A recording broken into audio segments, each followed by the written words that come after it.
Pour lutter contre les fausses nouvelles et les rumeurs. Elle peut compter sur le soutien de poids de l'artiste Bobi Wine. Il est avec nous depuis son domicile à Kampala.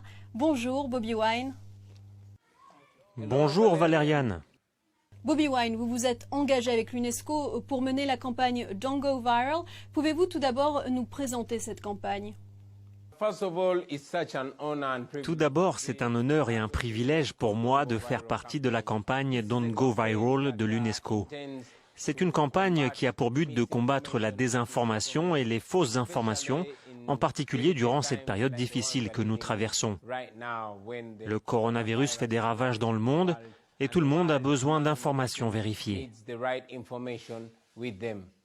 Vous avez composé cette chanson, Coronavirus Alert, dont on écoute tout de suite un extrait.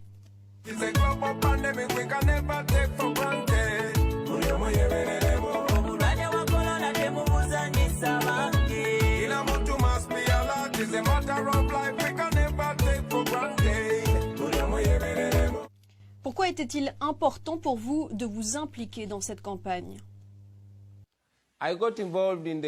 Je me suis impliqué dans cette campagne parce que c'était nécessaire. Je suis un artiste qui a la chance de pouvoir communiquer auprès du public. Et en ces temps difficiles où nous avons besoin d'informations claires, je pense que la musique est un outil puissant pour combattre la désinformation. Avez-vous senti qu'il y avait un besoin de combattre des fausses informations ?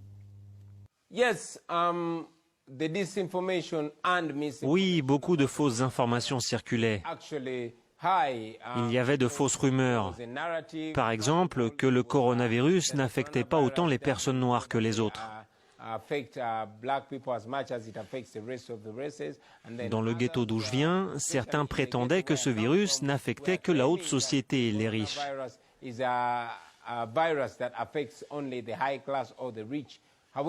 Pour moi, il était particulièrement important de m'adresser aux jeunes en Afrique, car nous vivons dans des pays qui ont des systèmes de santé défaillants.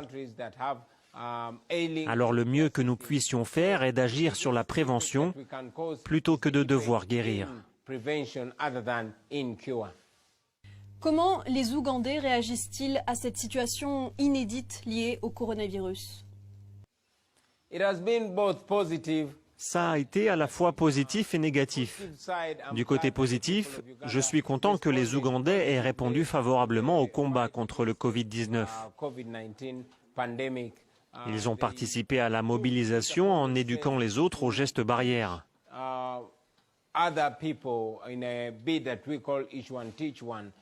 Il y a eu des changements de comportement significatifs. Les gens se lavent les mains et appliquent la distanciation sociale. Et ceux qui peuvent rester chez eux, restent chez eux. Mais cette pandémie a aussi eu un impact énorme sur les gens. Beaucoup ont du mal à faire face aux effets du Covid-19. Les gens ont faim. On a vu des femmes aller au commissariat de police avec leurs enfants dans les bras pour demander de se faire arrêter afin d'obtenir de la nourriture car elles n'avaient rien. On a aussi été indignés par le comportement du gouvernement. Il y a eu des oppressions à différents niveaux et une répression des voix dissidentes, en particulier celles de l'opposition.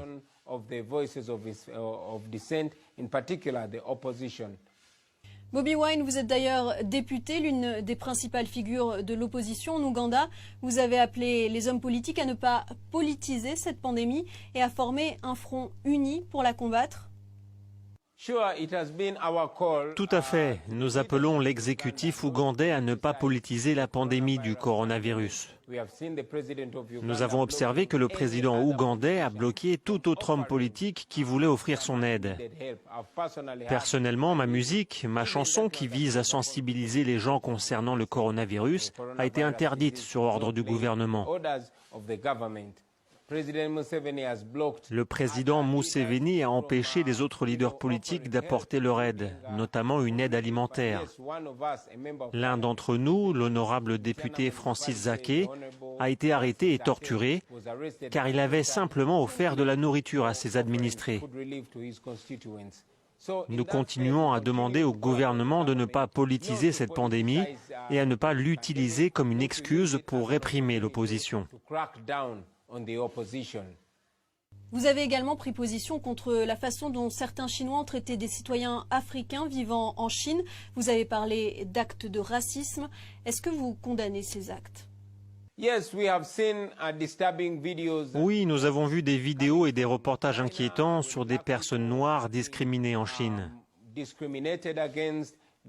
Beaucoup ont été expulsés de leurs habitations et d'autres se sont vus rejeter l'accès à des services publics, dont les hôpitaux. Je condamne cela et je crois que n'importe quel être humain bien pensant devrait condamner cela. En Ouganda, nous avons plus de 50 000 Chinois qui vivent et travaillent ici. Et en Afrique, plus d'1 million de Chinois.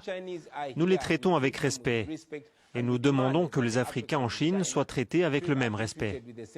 Dans cette optique, j'appelle l'administration chinoise à s'assurer que les Africains vivant en Chine soient traités avec le même respect et que leurs droits humains fondamentaux soient protégés.